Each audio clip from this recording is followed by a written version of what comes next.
نن سبا هلکان ولې زر خلاصیږي؟ السلام علیکم ګرانو کتونکو. مجربه ټي وي چینل ته درته ښه راغلاست وایم په دې هیله چې روغ او جوړ وای او تل مو د صحت کلي په تن وي. په نننۍ ویډیو کې به دې په اړه معلومات تاسو ته درکړم چې نن سبا هلکان ولې زر خلاصیږي، د دې غټه وجه څه ده او مخنیوي طریقه یې څه ده. مخکې له دې چې دغه طریقه تاسو ته در وښیو نو زموږ که تر اوسه مو زموږ چینل نه سبسکرایب، د ویډیو لاندې سور د سبسکرایب نشان ووهئ، په خوا کې د ټلۍ نشان باندې کلیک وکړئ ترڅو زموږ هر ډول دې ته ورته نسخې تر ټولو اول تاسو ته در ورسیږي. دوستانو، د هلکانو زر خلاصېدل تر ټولو غټه وجه دا ده چې نن سبا زموږ نوی نسل د وخت څخه مخکې بلوغ ته رسیږي او د دې تر ټولو غټه وجه دا ده چې دوی فحش فلمونه ګوري، خپل موبایل، کمپیوټر او لپټاپ غلط کاروي، په هغه کې داسې شیان ګوري چې د دوی د بلوغیت سبب وګرځي او په پای کې د انټرنیټ غلط استعمال دی. هلک بلوغ ته نه وي رسېدلی او د لاسه کار اخلي، خپل خواهشات راپورته کړي،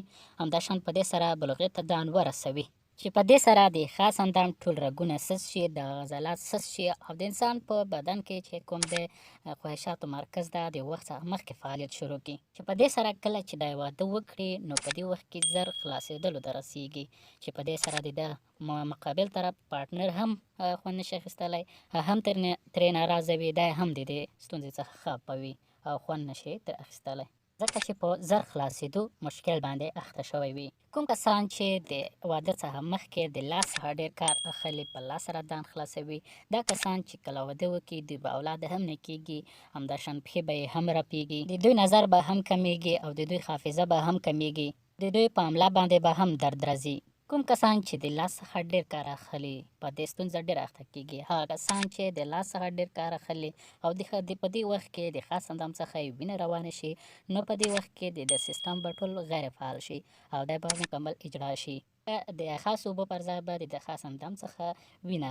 جاري وي. د دې د بچ کېدو لپاره تاسو د دې کار دغه کارونه ترسره کوئ. خو دوستانو یوه هیله کوو که دا ویډیو در سره شیر کړئ، که چیرې په دا ستونزه تاسو خپل اخته شوي وئ دا به هم ترې واوړي یا د دې په وجه نور دوستان هم له دې ستونزې څخه واوړي، تاسو به په دې اجر او ثواب کې شامل شئ. نو دا ویډیو در سره شیر کړئ. که چیرې تاسو یا تاسو ملګري یا ستاسو په کورنۍ کې نور څوک په دغه ستونزه باندې اخته وي، د هغه څخه موبایل لرې وساتئ، کمپیوټر، لیپټاپ ترې لرې وساتئ، انټرنیټ ترې لرې وساتئ. که چیرې موبایل، کمپیوټر یا انټرنیټ ته د هغه ضرورت اړتیا وه نو په دې وخت کې په هغه باندې پام کوئ ترڅو په سم ډول ترې ګټه واخلي. کوم کسان چې په دې ناوړه عمل باندې اخته دي نو دوی ذهن کې دا وخت راځي نو دوی باید خپل ذهن بدل کړي. د دې ذهن بدلولو لپاره د دوی داسې کارونه ترسره کوي، کله چې په ذهن کې د عمل راځي نو دوی باید ځان مصروف کړي، کوم ځای کې چې ناست وي هغه ځای باید پرېږدي او د ګوښې والي څخه باید نفرت وکړي. کوم ځای کې چې د داسې